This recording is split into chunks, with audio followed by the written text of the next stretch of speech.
are here with Shaletha Colbert. Shaletha is a seasoned realtor and investor specializing in domestic and international real estate. As a certified international property specialist, she helps clients find dream properties in Costa Rica and beyond while managing a diverse rental portfolio of flexi rentals.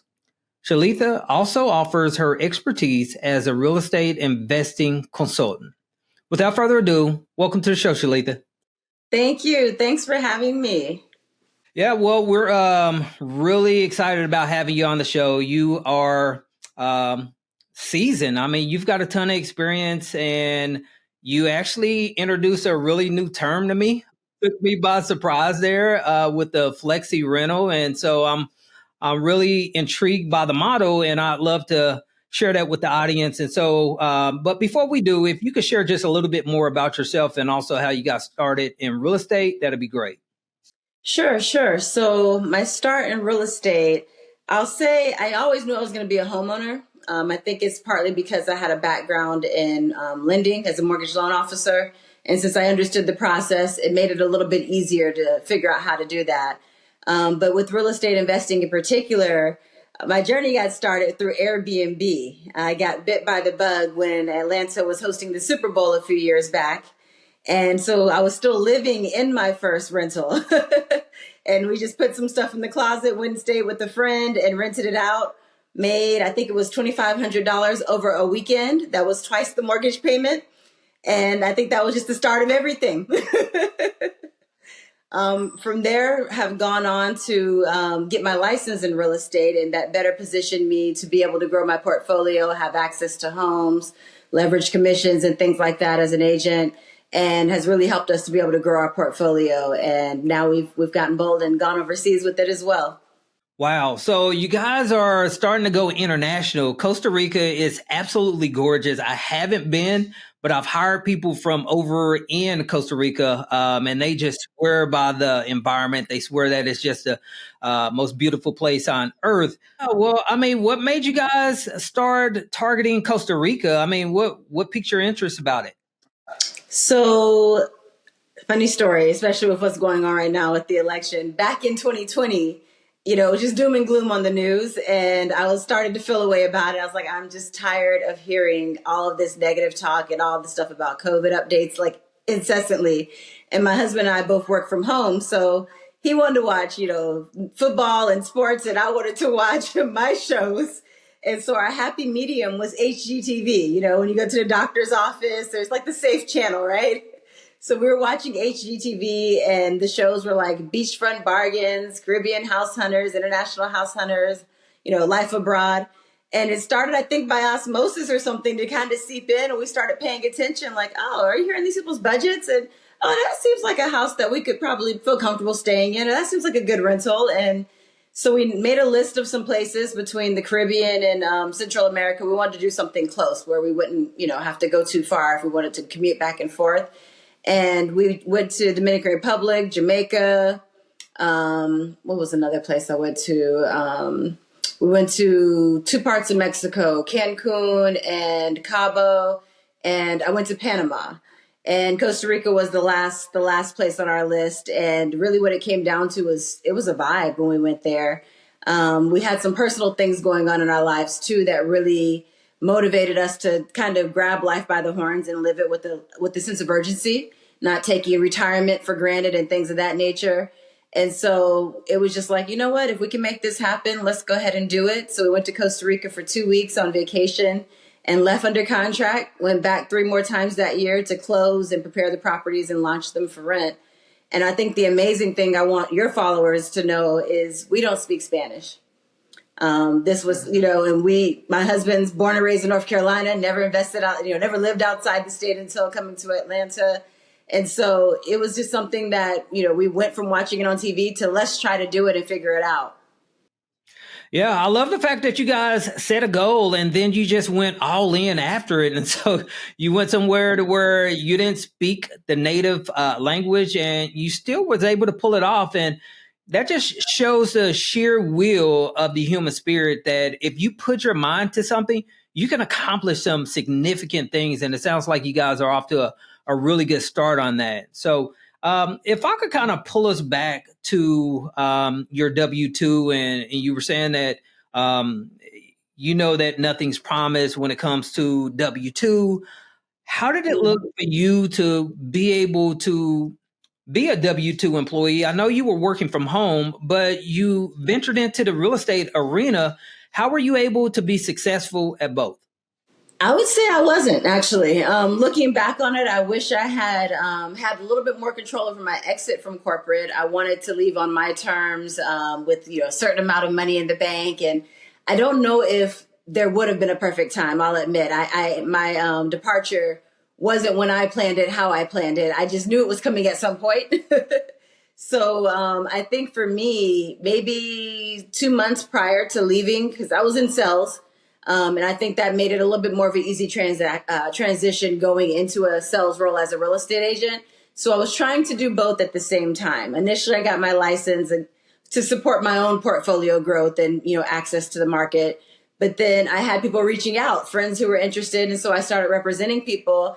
And I distinctly remember one time my husband and I were showing a house for my mom who was out of state and moving to Georgia. And a call got thrown on my calendar because I'm in sales. And when somebody wants to do a demo call, they just book it and it goes on my calendar. And I was like panicking because I didn't have my laptop with me. And we were leaving the property. And I was like, well, let's go back and I'll just use your laptop. And then I realized I didn't have the PowerPoint presentation on his. And I started spinning and I was like, I cannot do this. And it was one of those moments where I missed the call. And I was like flustered trying to get a coworker to jump on it for me. And it took me a few minutes to realize once I'm like, this is just not going to happen. I'm going to have to reschedule. They didn't even join. It was a no-show. And like my blood pressure was through the roof. And I was like, I'm going to have to make a decision soon. And the decision was made for me. And I decided I was let go 5 months postpartum after coming back early from maternity leave to show my employer how dedicated I was. The company was just... And so, I was let go, and a month later, my father passed, and we were in Costa Rica. And so it was a lot of things at once, bringing in new life, the loss of another, that job that I thought was guaranteed. I was the breadwinner in the relationship. And so that experience was all at one time, it felt like. And we were in Costa Rica. We were like, tomorrow's not promised. Retirement's not promised. That job's not promised. Where can we take more control of our lives? How can we take more control of our lives? And how can we do that now instead of waiting? And so that's just kind of where the energy came from, all of those things happening at once, and we went for it. So long way of answering your question, but it didn't work. I had to choose. Well, first off, sorry for your loss, but congrats on the new life that was brought into the world. But that kind of is the reason that I started this podcast and I started my investment pursuits is because of job instability. I achieved what a lot of people would consider to be the dream job, but the dream job, it came with a lot of corporate politics, and it sent me down a road to where I was concerned about the stability of my financial security. And so I started looking out to different avenues and different options to be able to generate income for my family and just in case of a situation just like that. But I just chose to be proactive rather than have a person come and terminate me and kind of exactly what took place with you. So with that being said, is there any words that you would give to W-2 employees about like being prepared or having some streams of income on the side? What would be some advice? Looking back, I would have, I was saving, but in my mind, I had more time. I would have saved more aggressively. I would have also looked into options, like what are my retirement, like, touching my retirement. What are those options in case that is a reserve that I need to touch? Or maybe I can pull funds from that to launch an investment. A lot of people don't realize you can pull from your retirement to start a business and, not be taxed on that or not be penalized on that. And so I would start looking into those things. What savings do you already have? Start adding to those savings and other lines or other streams of income, whatever it may be. It could be something passive. It could be something that's a passion to you, but start building those because that job's not promised. I think a lot of people saw that in 2020.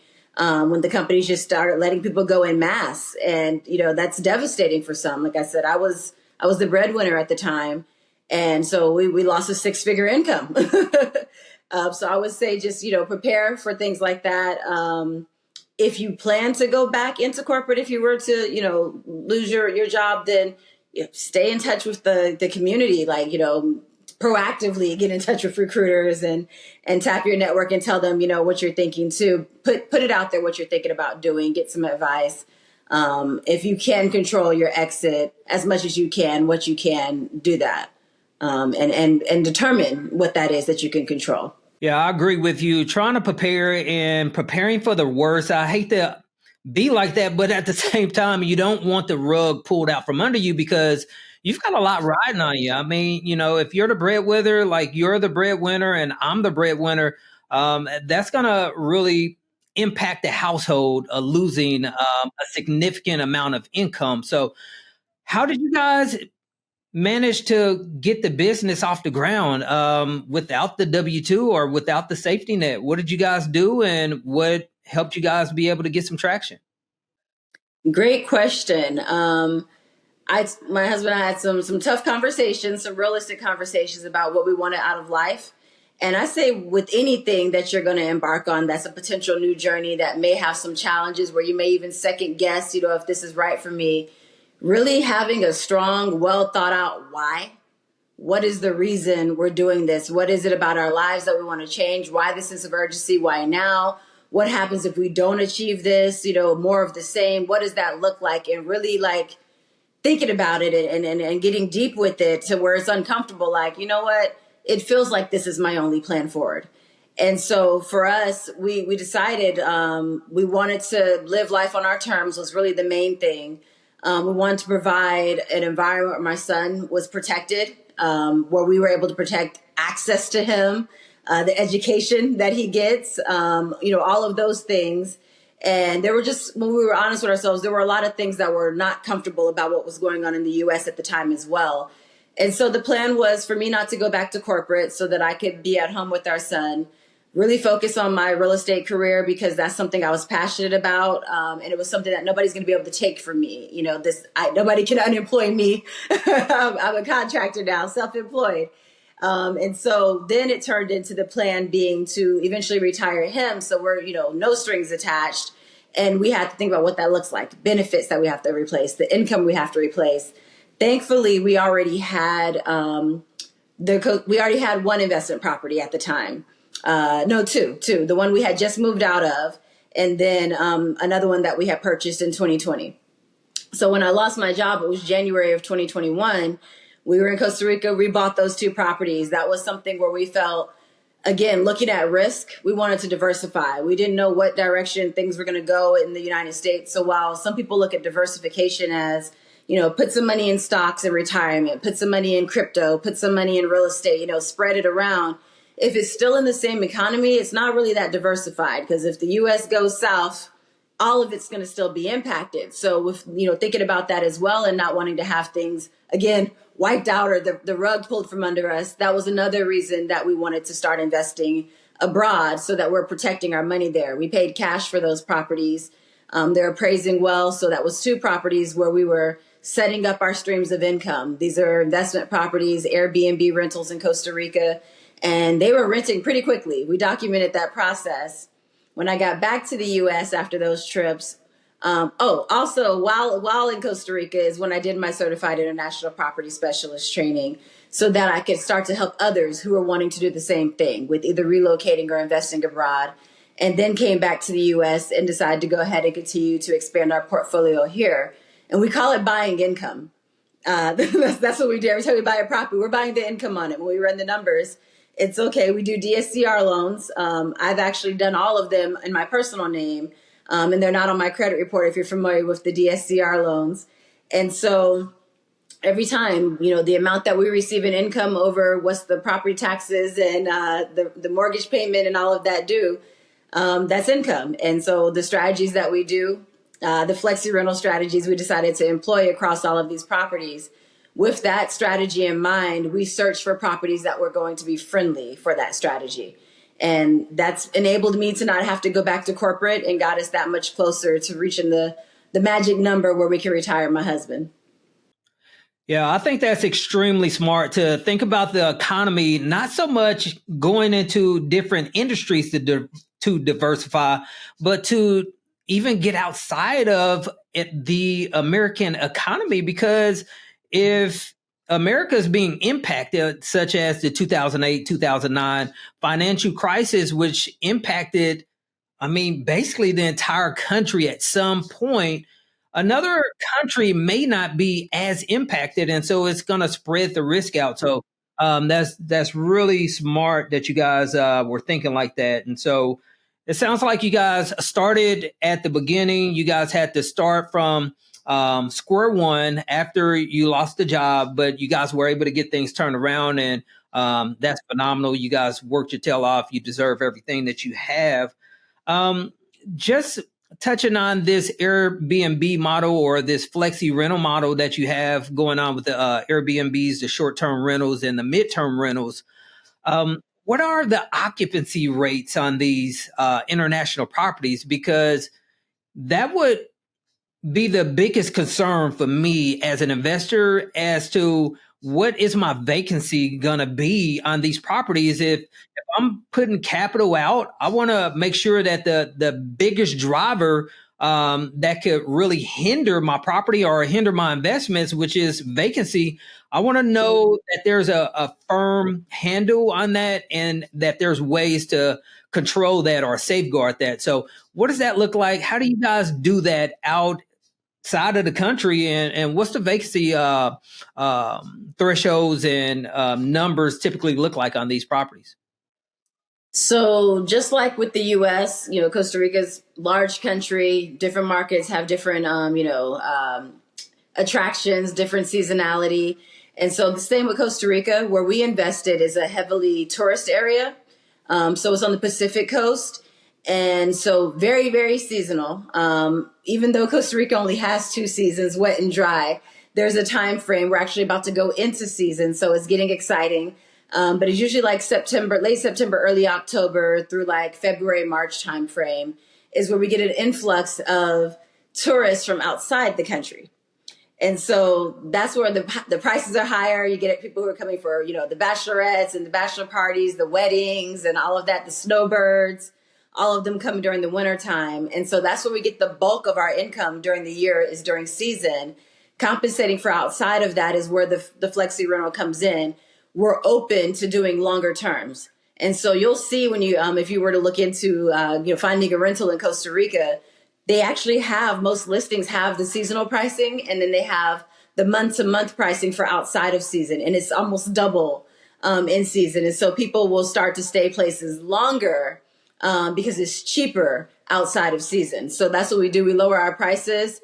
We now work with a property manager who's local. The beauty of that is they market because they have multiple properties that they manage. And so inquiries come in. And so that helps us also to fill occupancy. We have had some gaps starting out. We kind of went for it. We didn't know what we didn't know. And coincidentally, it just so happened that around the time that we launched them, it was going into season. And so we had this like false excitement with these numbers like, oh, it's booking, it's going well. And then I think it was like March hit, and then it was like a month of crickets. And it was like, okay, so a little panic started to set in. And then, we got into Costa Rica Facebook groups and started advertising. And that's when we started realizing, oh, season has ended. This is what's going on, and started advertising it as a longer term rental. And then we were able to get some bookings through Verbo. Verbo, for some reason, tends to have 30-day plus bookings more.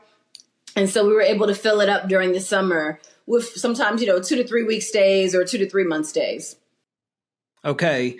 And is there a lot of competition on these properties when you guys are going to look at a property to potentially purchase it?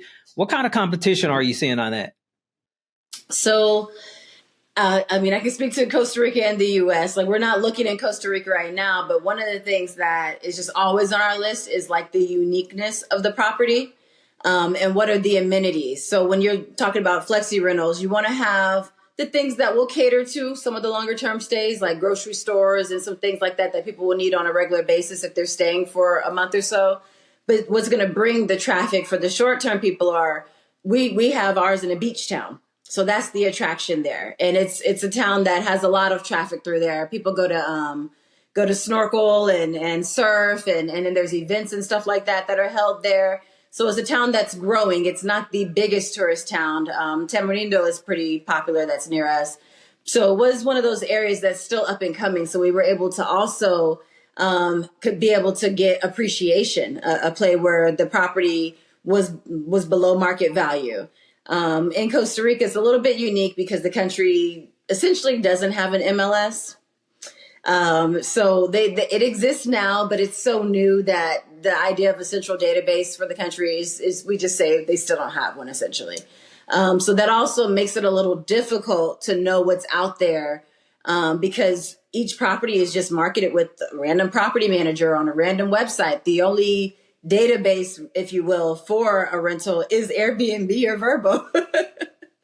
Ironically. So outside of that, there isn't one website that you can go to and pull comps and see everything that's out there. You've got to go brokerage to brokerage or property management firm to property management.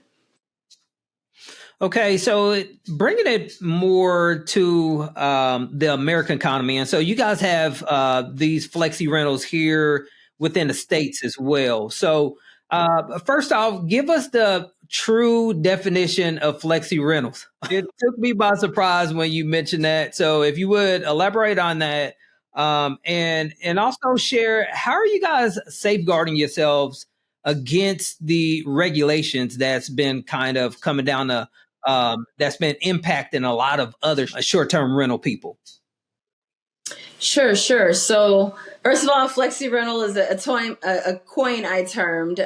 Basically, it's one property that you can run multiple rental strategies on. And so for us, the two rental strategies that we do are midterm rentals, which are stays of 30 days or more, less than a year. And then the short-term rentals, Airbnb, usually weekenders or something like that. And so we wanted a property that was friendly to both of those audiences. And what we do is we have some contracts with different employers in the area. So one in particular that we first discovered this on, it kind of found us. It was an Airbnb, and I had just found out I was expecting, and my husband and I had just had a particularly bad interaction with an Airbnb guest that I thought was going to turn into a physical altercation. And being pregnant at the time, this is not sustainable. We've got things to lose. We're going to have to figure something out that's a little less dangerous. And so we were contemplating pulling out of Airbnb altogether, for a while. And we put it on Zillow and apartments.com looking for a long-term tenant, even though that was not what we wanted. And then we had a group of international students from Dominican Republic who were coming to work for, I think this group was coming to work for the Braves Stadium that was nearby for season. And they wanted somewhere to stay. And they were saying they were having a hard time because it wasn't a year lease or a 6-month lease that they were looking for. They needed something furnished. Background checks were not something that a landlord could run on international students. And so they were putting them at the extended stay. And they hated it there. And the person that reached out to us had stayed at one before. And, they wanted to find a private landlord. And it was just divine timing. We were like, yes, come rent our place. They paid weekly. It was a large group of them. And so that's how we got our start at it. And so when they would leave, we'd put it back on Airbnb. And when the next group of students would come for, about 3 or so months, we go ahead and put them back in there. And then they'd leave and we'd put it back on Airbnb. And so now we've started doing that across our rentals. We look for those longer term stays because we don't have as much turnover. There's less likely that they're going to do damage to the property and things like that. So we prefer those. But, once that lease ends, it's back on Airbnb so we can continue to fill that occupancy. How do we safeguard ourselves? Oh, do you still want to expound on that? Being active as a real estate agent, and it helps me to keep my ear to the ground, knowing when things are happening. The market that I support as a real estate agent is also the market that I invest in. So it helps me stay abreast of things. But joining the REAI, the Real Estate Investors Associations for the different areas that you're interested in, because they lobby for things in our favor. They go to the government, they go to the meetings and stuff like that, the town halls. They tell us the things that are coming. So in addition to potential restrictions that we can try to guard against and maybe say, hey, let's go to this meeting so they can hear our voice and we can have a say. But you also can find out about things that are coming, and you can, speculate or make your moves accordingly when you know what's coming to a certain area as well. So that's some of the things that we do, is just keeping our ear to the ground and finding out what's happening, what's coming, hopefully before it does, and then just adjusting accordingly. Okay. And so this is all taking place within Atlanta. Is that where all of your flexi rentals are, outside of Costa Rica then? Okay, perfect. And so I'm just curious, is one of your exit strategies to potentially, let's say something did come up in legislation, they decided that they were going to discontinue all the short-term rental models. Would you then try to roll it over quickly to a mid-term rental or a long-term rental, or potentially sell? What would be the exit strategy on that? If they eliminated the short-term rentals, I would just up my marketing and targeting of the midterm market. And like I said, that's actually our preference. Those tend to be professionals. They tend to be people who have other homes to go back to, and they're in town for work, or they're needing somewhere to stay because their home is having repairs, or they sold their home and they're waiting to close on the next one. So those types of scenarios, they're really low risk, and people are willing to pay more for the convenience. And so even at a midterm, on a midterm rental lease, we're still getting 2 and 3 times market rent.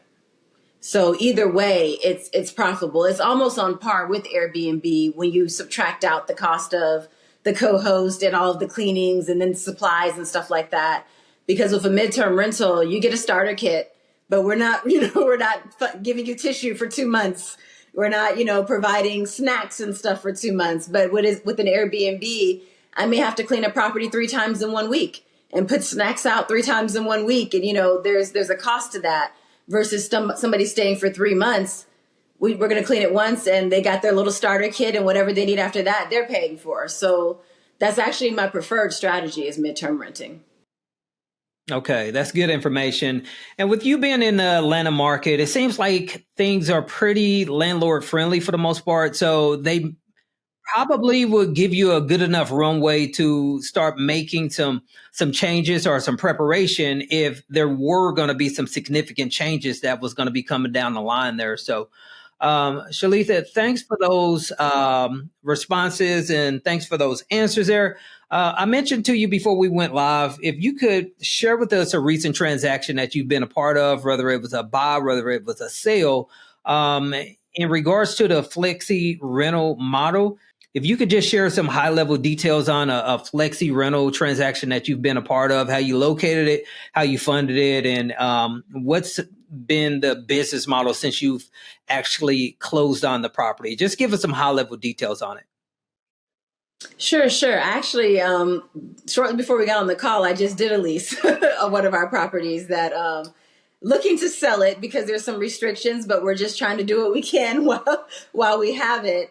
But yes, we market on Vrbo, and we market on Airbnb, Zillow, apartments.com, even the MLS. We put it everywhere. I don't think there's a reason to not put a property out there. Make sure that anybody that may be looking for housing knows it's available, because we're able to cater to any guest. So this one came in through Vrbo, and while I like to think of Vrbo as a lead source, people, I'll basically tell them if they're staying for more than 30 days, I'd love to have a conversation with you just to nail down the terms of your stay. Sometimes people that are staying for that long may have some special needs or accommodations. Maybe they need some flexibility on their move out date, things like that. And so that's how I move them off platform. And moving them off platform helps them save money if they book with me, because now it's turning into a direct booking. I have more control. They're not paying those Vrbo fees now. I'm sending them my lease to sign. I'm collecting, an application fee and all of that. So that's what I do. So even though I put it on these platforms, we may not book through there for the midterm stays, but it also helps us capture those short-term stays, the weekenders, or the people who are in town, for an event for a week. And so that just happened today. This person lives in the area. They're having some construction done to their home, a significant remodel. and their contractor told them they needed to be out the house probably 2 months to, just shy of 90 days. And so that's what appealed to him was this place is close by. It's not going to, disrupt my commute or anything. I'm still in my community and I can just move in here and bring my suitcase because it's fully stocked. And it's an upgrade from, say, staying at the extended stay, and it's less money. And so I, as an agent, was able to go ahead and draft my lease on a Georgia real estate form and send it over for e-signature. And he'll be making payment and moving in into this month.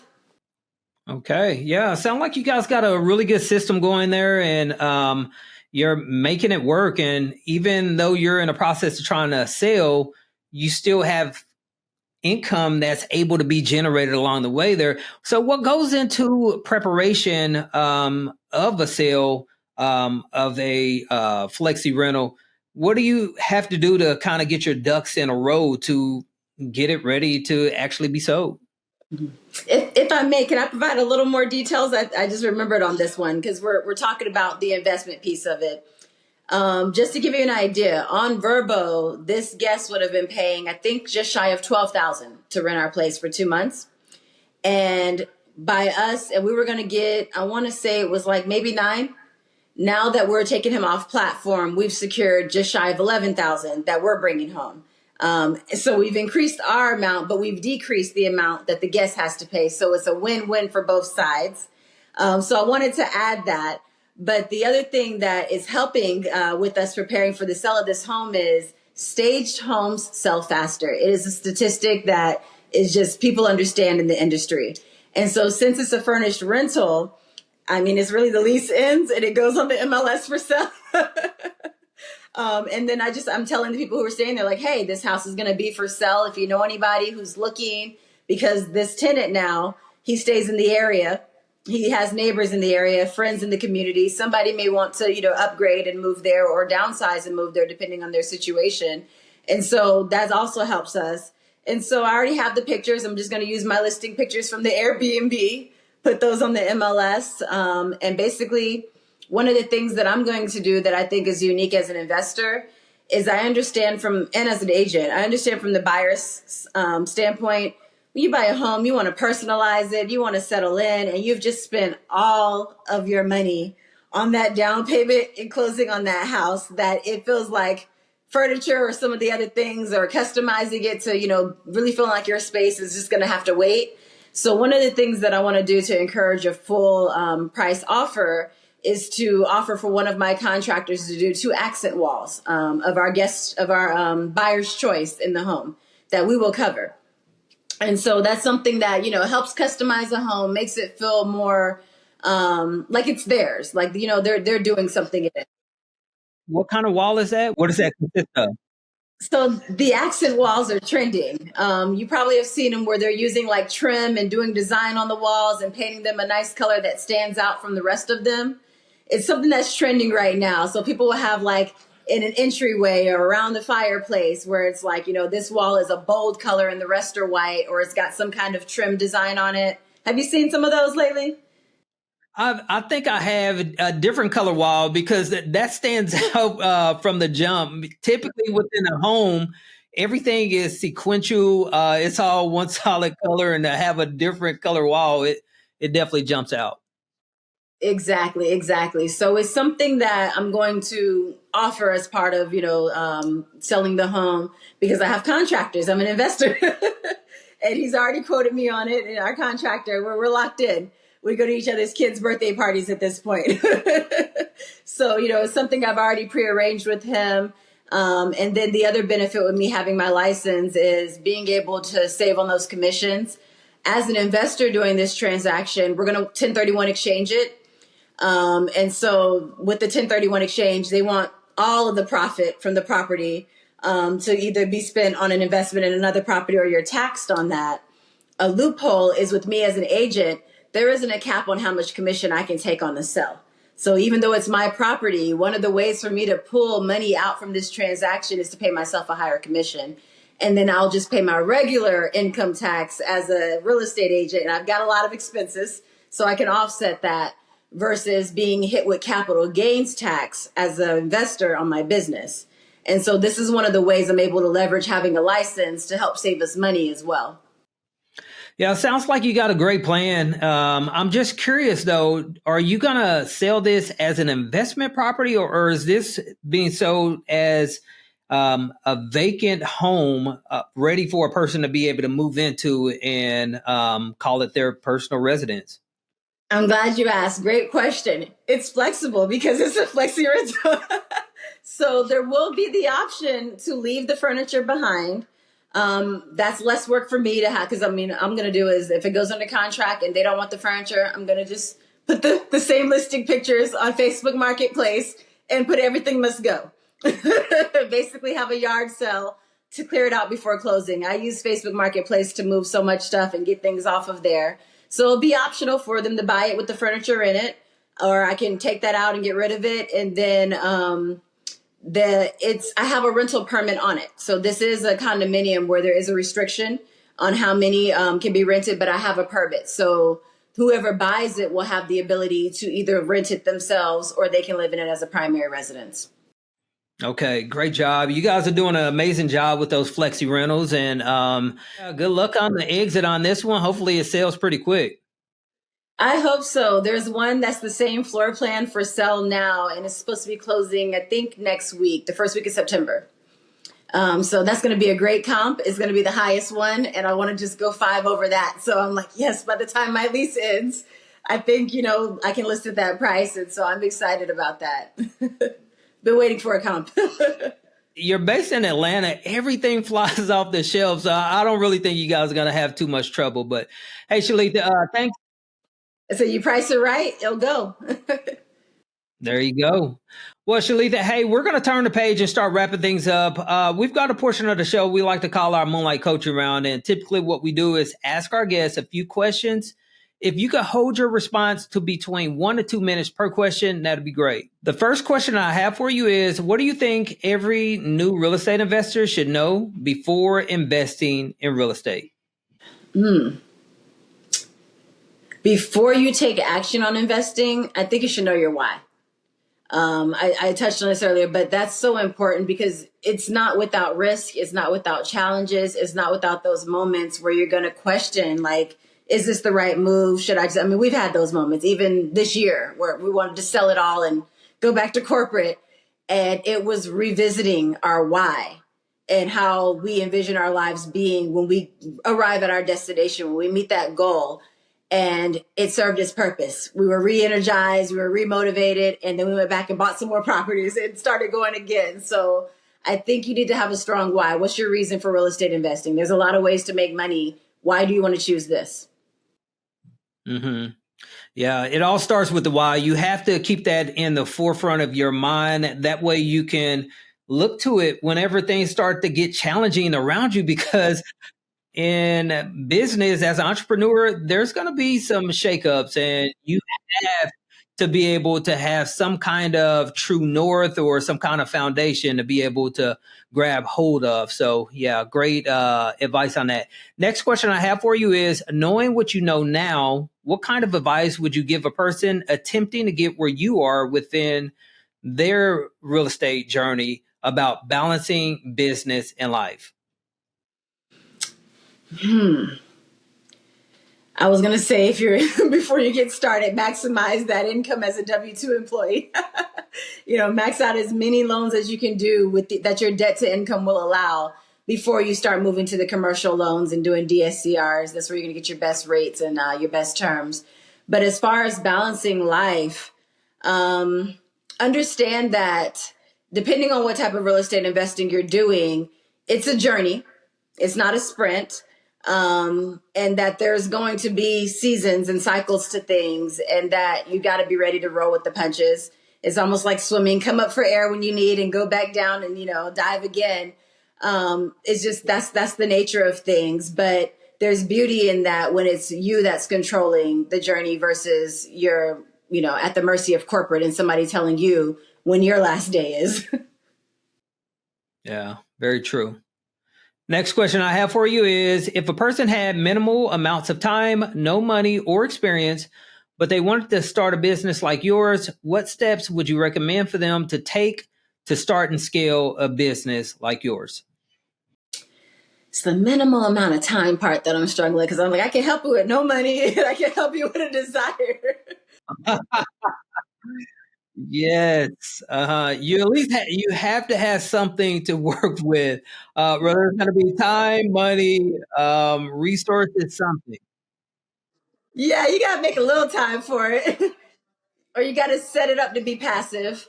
I would say co-hosting is one that some people do, where they just, all they do is they respond to the tenant inquiries or the guest inquiries online. It can be done from your phone. It's a way that you don't have to own the property. You don't have to start the business. Like, it's somebody else's listing, somebody else's home, and you're just basically customer service for them. And you can do that for a lot of different, hosts, and that could be a stream of income. That's one. Wholesaling could be quick. It depends on, how deep you go into it. But I mean, if you know how to, just make a few dials, or, find these leads and sell it for a little bit more, it's just pushing paperwork. Essentially, you don't have to be in person for it. You can do it remotely. Yeah, that's good advice. And that's really impressive coming from a realtor, but you're a realtor and a real estate investor. A lot of realtors, they just have one hat and that's all they stick with, instead of looking at opportunities that's coming around for the investment side of things. But that's good that you have evolved into the investment side. The last question that I have for you is, what is the greatest coaching advice you could give to a new person about knowing their numbers? And so when I say knowing their numbers, it could be KPIs, it could be setting income to the side for taxes, knowing how much income you have coming in, how much expenses going out. What kind of coaching advice would you give to a new person about knowing their numbers? I have a saying in real estate investing: pay now or pay later. And what that means is, like, we didn't have our numbers in order. We just we're not finance people. It's not our strong suit. So that's also a testament that you don't have to have all of that together to get started. But now we're paying later, because we are at the point where we're trying to figure taxes out. There's penalties associated with things, and there's consequences. So you have to come to terms with, at some point, you're going to pay, whether that be taxes, whether that be having a situation with a guest, reserves. Earlier this year, we purchased a property in December, and we planned on launching it late January, early February on Airbnb. We love to start making money before the first mortgage payment is due. Our neighbor's water heater had other plans, and it burst and it flooded our basement. So we had holding cost that we did not intend to have at all, any holding cost. And we had to carry that mortgage for 5 months unexpectedly. No income on it. Know your numbers. Know your numbers, because our other rentals were paying for that one. I agree with you. And that's the reason I have this question in there, is because as a newer investor, I didn't know my numbers and I spent way too much. I tried to grow way too fast. I took in and I earned a lot of income in 1 year, and the tax bill arrived. And I wasn't quite prepared for it. So you definitely need to know your numbers as a business person, as an entrepreneur. It's going to help you be able to weather a lot of storms. And so double down on that. Get educated. That will help you protect yourself over the long haul. So, Shaletha, great answers to each one of those questions. We're going to start wrapping up. But before we do, if you could share a great personal development book or either a great business book, what kind of recommendation would you have for the audience? I have two. Think and Grow Rich is one. A lot of people recommend that one, so I won't go into detail on it, but it does talk about just the mindset. Like, when you believe that something is possible, that's where it starts. Just even believing, fathoming that you can achieve something, and the rest will follow. The other one, from an entrepreneur standpoint, a business owner standpoint, is 3 Hours a Day by, I think it's Nolly Williams, Knolly, I believe is his first name. He's a real estate agent out of Texas, but what he talks about in this book is basically a 3-hour workday. Because if the purpose of this is to escape the rat race and to have more time freedom to do what it is that we want, we made that classic mistake of being too heavily involved, hands-on in our business, trying to save money, and not realizing that while we're trying to save money, we're possibly losing it in other areas, or the loss of time. And it really helps you to identify your zone of genius and how if you're going to spend time doing something, you can maximize that, but learning how to outsource strategically. And I think that's just as important with real estate investing, that you've got to make it passive. Make it passive. The point is not to be active in it. Yeah. So building that franchise model, like the E-Myth, and trying to have the business run without you, that is the end goal because, you don't want to have a business that only operates if you operate. That's not really a legitimate business. So you want to try to create that 3 hour work day so that you can break away from the business, or even put people in position of where you can step away from the business eventually, and move forward and scale things. So, hey, Shaletha, great books, great recommendations, and great answers and insights. If someone wants to reach out and connect with you, do you have a preferred method? I'm very active on Instagram. My Instagram handle is real estate is lit. That's lit, L-I-T as in Tom, T as in Tom. That's my maiden name, even though it's a cool name. So very active on there. My email address is Shaletha, Shaletha, at the Colbert Agency, TheColbertagency.com. I'm very responsive. I have time now, so catch me while I do. I do agree with her. She is super responsive. I reached out to her on Instagram, as a matter of fact, and that's how we scheduled the show. But Shaletha, once again, thanks for coming on to the show. You've been a wealth of knowledge, and we appreciate you dropping by. We'd love to have you back anytime. Awesome. Thank you. Thanks for having me. It's been a pleasure.